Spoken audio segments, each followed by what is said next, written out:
Assalamualaikum warahmatullahi wabarakatuh. Perkenalkan, saya Nunun Kurnia dari SMP Negeri 2 Losari. Pada kesempatan kali ini, saya akan menjelaskan bagaimana penggunaan PET sebagai media pembelajaran digital. PET ini merupakan salah satu media pembelajaran yang diciptakan untuk memberikan pengalaman interaktif bagi peserta didik. PET dikembangkan oleh Universitas Colorado di Amerika dalam rangka menyediakan simulasi pengajaran dan pembelajaran sains berbasis digital menggunakan virtual laboratory.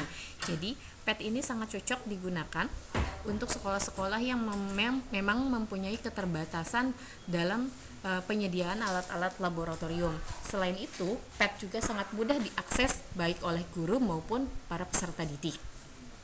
Untuk memulai PET, langsung saja kita buka ke Google Chrome ya. Kita ketikkan PET, nanti lalu akan muncul tampilan beranda seperti berikut ini. Nah, di sini terdapat beberapa menu ilmu sains yang bisa kita aplikasikan dengan menggunakan PET, yaitu ada fisika, kimia, matematika, ilmu kebumian, serta biologi. Pada kesempatan kali ini saya akan sedikit menjelaskan mengenai penggunaan pada bidang ilmu fisika. Ketika kita klik, nanti akan muncul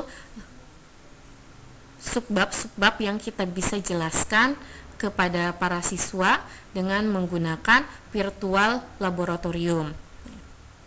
Di sini juga banyak subjek-subjeknya yang bisa kita pilih sesuai dengan kebutuhan yang akan kita gunakan. Selain itu, sini juga ada grade levelnya, yaitu kita pilih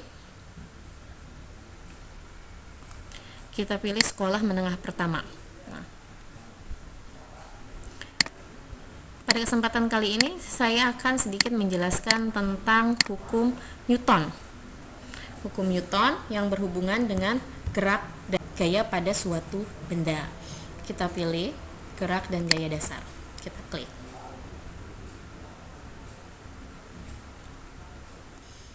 Tampilannya kan seperti ini. PET ini bisa dilakukan secara online maupun online. Kesempatan kali ini saya sudah mengunduhnya terlebih dahulu dan diletakkan di layar depan laptop saya untuk lebih memudahkan dalam penggunaannya. Saya langsung klik ya. Ya, sebelumnya saya sudah memilih sub pelajaran tentang gaya dan gerak dasar. Seperti sudah kita ketahui bahwa gaya itu merupakan dorongan atau tarikan yang diberikan pada suatu benda sehingga mengalami perubahan posisi. Hubungan antara gaya dan percepatan itu nanti akan berhubungan dengan hukum Newton. Pada kesempatan kali ini saya akan sedikit membahas mengenai gaya dan gerak pada suatu benda. Seperti sudah kita ketahui bersama bahwa gaya itu merupakan tarikan atau dorongan yang diberikan pada suatu benda sehingga bisa mengalami perubahan kedudukan. Benda ketika dalam posisi diam, dia akan tetap diam. Dalam PET ini sudah diberikan simulasi bagaimana penggunaan resultan gaya. Di sini ada sub fitur menu, yaitu ada kita klik jumlah gaya untuk mengetahuinya, ada nilainya dan juga kita pilih kecepatannya. Kita nyalakan audionya. Di sini terdapat beberapa beban atau gaya, ada berupa manusia ya, berupa gambar manusia yang berwarna biru dan berwarna merah. Jika misalnya kita akan melihat berapa resultan gaya yang diberikan pada suatu benda, kita bisa memindahkan beban-beban ini yang untuk melihat berapa banyak gaya yang dihasilkan, kita bisa mensimulasikannya dengan memindahkan orang-orangan berwarna merah dan berwarna biru ini.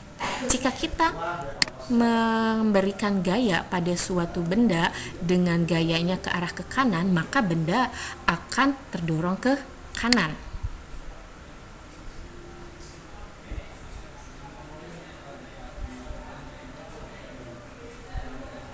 Ya, seperti dilihat dalam simulasi bahwa benda terdorong ke kanan karena ada gaya yang diberikan di sebelah kanan.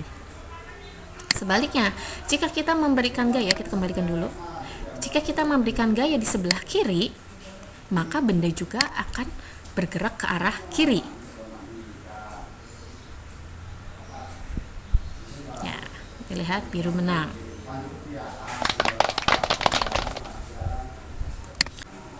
Lalu bagaimana jika suatu benda diberikan dua buah gaya yang saling berlawanan? Bisa kita ambil contoh, misalnya kita berikan gaya yang di sebelah kiri ya, lalu kita klik dulu ya,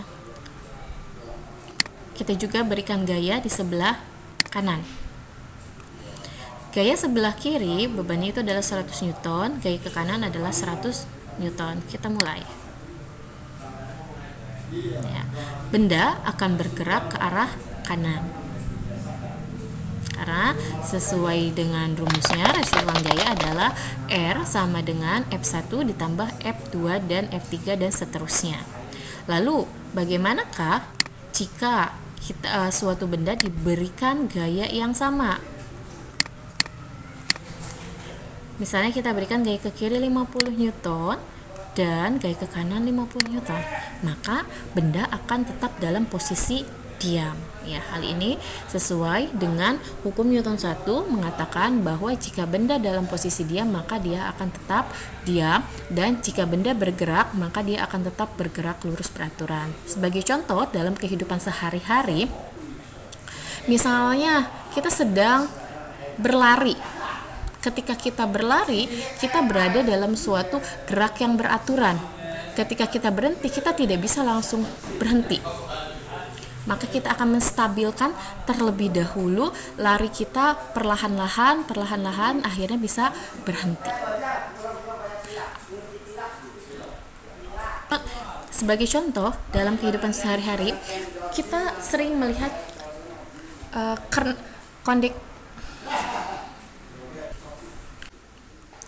Selanjutnya kita akan melakukan simulasi bagaimana hukum Newton kedua. Hukum Newton kedua itu berbunyi, sebuah benda dengan massa M mengalami gaya resultan sebesar F akan mengalami percepatan yang arahnya sama dengan arah gaya dan besarnya berbanding lurus terhadap F dan berbanding terbalik terhadap M. Secara matematis, hukum 2 Newton ini dituliskan sebagai F sama dengan M dikali dengan A. Bila kita ingin mencari percepatannya, maka A sama dengan resultan gaya dibagi massa. Kita buka simulasinya, kita klik dulu gaya, jumlah gaya, nilai, massa, dan percepatannya. Kita tidak ada gesekan, ini sangat licin. Kita pause terlebih dahulu. Di sini ada suatu gaya ya, ada beban ya. Kita bisa pilih bebannya, ada 40 kg, 80 kg, atau 100 gram, dan ini bisa ditambah-tambahkan. Ada juga gaya yang bisa kita berikan. Misalnya ada seseorang akan memberikan gaya sebesar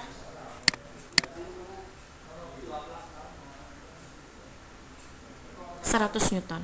Lalu ada bebannya berupa 50 kg. Kita lihat berapakah percepatan yang dihasilkan. Percepatan yang dihasilkan adalah 2 meter per sekon pangkat 2 sekon. Lalu bagaimana jika gaya yang diberikannya menjadi 2 kali lipat? Jadi 200. Kita pause dulu. Kita berikan 200 Newton.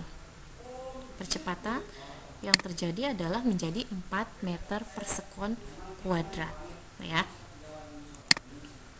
Hal ini membuktikan bahwa semakin besar gaya, maka percepatan yang dihasilkan juga akan semakin besar. Misalnya dalam kehidupan sehari-hari, ketika bermain bola, ketika menendang bola itu menggunakan otot-otot kaki.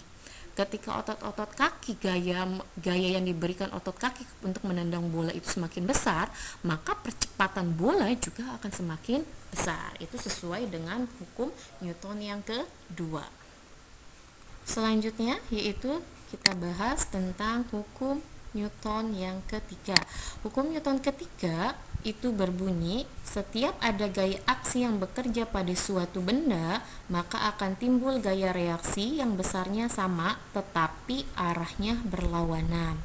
Hukum 3 Newton juga sering disebut sebagai aksi gaya aksi sama dengan negatif gaya reaksi. Ketika kita memberikan suatu gaya pada suatu benda, maka gaya yang diterima pada benda tersebut juga sama nilainya, tetapi arahnya berbeda atau berlawanan arah.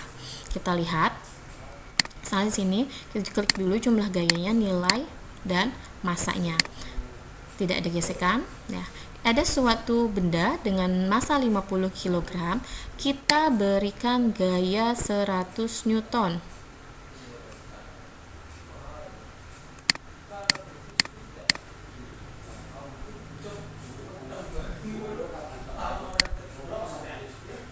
Maka jumlah gayanya 100 Newton dan gaya yang diberikannya juga 100 Newton dengan arah yang berbeda.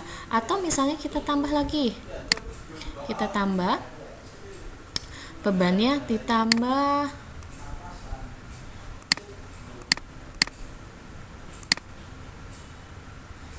menjadi 90 kg. Kecepatannya kita ukur 100 Newton. Maka gaya geseknya yang diberikan berupa 100 Newton, gaya yang diberikan terhadap massa ini juga adalah 100 Newton. Hal ini, demikianlah pemaparan yang bisa saya berikan. Terima kasih atas kesempatannya dan mohon maaf atas segala kekurangannya. Wassalamualaikum warahmatullahi wabarakatuh.